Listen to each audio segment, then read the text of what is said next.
Hello out there, I'm the oldest nerd. Today we are starting within the entrails of Moya as the crew is looking for peacekeeper technology that might still be on the ship.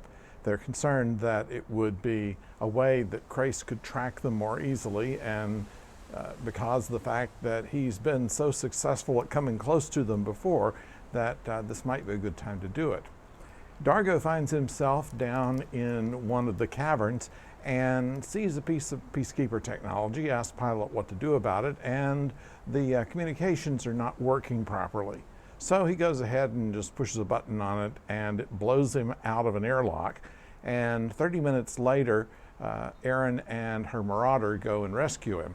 When he comes back, he is delirious and believing that Zan is his late wife, and that Rigel is his son, and that Crichton is his archenemy. And throughout the episode, we find out little more details of what it was that Dargo was incarcerated for. He had admitted that he'd killed somebody, but he wouldn't say who or why or for what.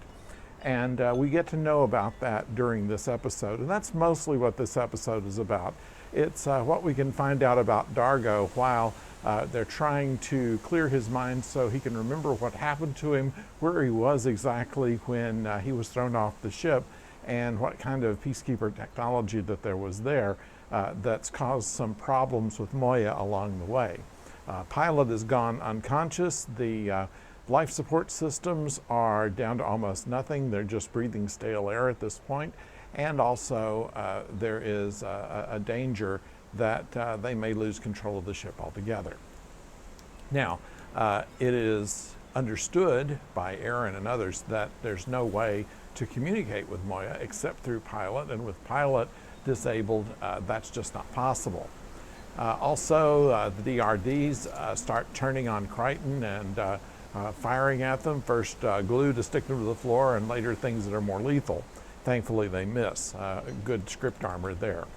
However, what we find out is something that's going to make a big story arc in the next season, which is that Moya is expecting. And if you've seen this series before, you know that she has an offspring that they call Talon, and they'll name that in a future episode. But it takes them all episode to find this out, and in the meantime, it's all a matter of how they can diagnose what's the matter with Moya.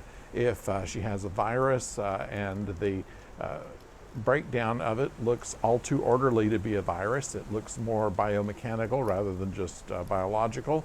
And if it's affecting the DRDs, which are all mechanical, what could be going on there? So there's a lot of mysteries to unravel, and it's up to Crichton to figure out exactly how it works, and it's up to Erin to try and keep him out of trouble while he does it. She's taking Pilot's position and trying to understand how the controls work in Pilot's command area. Anyway, all of this happens, and it's a good ensemble acting on this. So we found that it is an enjoyable episode and has an understandable wrap-up that explains what happened to Moya and what kind of peacekeeper device there was, although we can't say exactly at this point why it was there.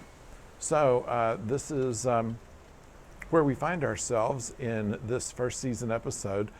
We do now have a situation to where Dargo and Erin are more friendly with each other. At one point it was savage and peacekeeper, and now they've developed into a friendship, and it's sealed with a promise that Erin makes to Dargo, which is very touching. So all of this goes on, and it's an episode worth watching, so we recommend it to you. We'll be back in our regular place next week, but in the meantime, remember that we're going to be talking with Professor O on Thursday about The Third Man with Joseph Cotton and Orson Welles, and a wonderful cast, great direction, and good music. So we hope that you'll join us for that, and until next time, don't go far.